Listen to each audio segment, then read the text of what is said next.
Good மார்னிங்மா. ஒரு 4 நாள் video போடல. ஏன்னா திருப்பதி சேவைக்காக போயிருந்தேன். நல்லபடியாக 7 நாள் சேவையை நான் முடிச்சுட்டு வந்திருக்கேன். எல்லாருக்காகவும் வேண்டியிருக்கேன். இன்றைக்கி காஞ்சிபுரம் இட்லி எப்படி பண்ணுறதுன்னு சொல்லிட்டு மாவு ப்ரிப்பேர் பண்ணியிருக்கேன்.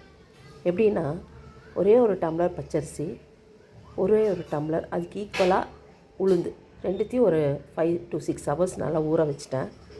அதுக்கப்புறம் அரிசியை மிக்சிலேயே குறைன்னு ஈஸியாக அரைச்சிடலாம். ரொம்ப அரைக்க வேணாம். அதனால் கொஞ்சம் நொய் பதத்துக்கு, கொஞ்சம் நொய்க்கு கொஞ்சம் இன்னுமே கொஞ்சம் மாவாக அரைச்சிருக்கேன்.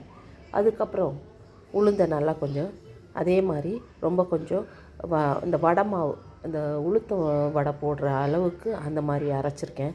அதையும் சேர்த்து ரெண்டுத்தையும் ராத்திரி கலந்து வச்சுட்டேன். கொஞ்சோண்டு தண்ணி விட்டு ரெண்டுத்தையும் கலந்து வச்சுட்டு ஒரு 8 hours காலைல ஏஞ்சி பார்த்தா அது நல்லா பொங்கி வரும்.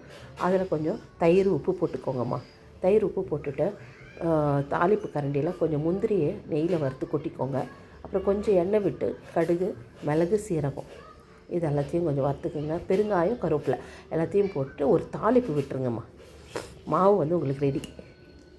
இதில் இன்னும் கொஞ்சம் வாட்டர் விட்டு நல்லா கலந்து ஒரு சின்ன சின்ன கிண்ணத்தில் குழந்தைங்களுக்கு இட்லி பானையில் வச்சு அழகாக இட்லி செஞ்சிங்கன்னா அழகான உங்களுக்கு காஞ்சிபுரம் இட்லி கிடச்சிரும். சப்ஸ்கிரைப் பண்ணுங்கள், லைக் பண்ணுங்கள், ஷேர் பண்ணுங்கள். இது காஞ்சிபுரம் இட்லி, ஜெயாஸ் கிச்சன் ஹோம் ரெசிபீஸ்மா. தயிர் கொஞ்சம் ஃப்ரெஷ்ஷாக விட்டுக்கோங்கம்மா. ரொம்ப நல்லாயிருக்கும். தயிர் ஃப்ரெஷ்ஷாக விட்டிங்கன்னா மாவு ரொம்ப நல்லா வரும். இட்லியும் நல்லா பூ மாதிரி வரும். Thank you so much.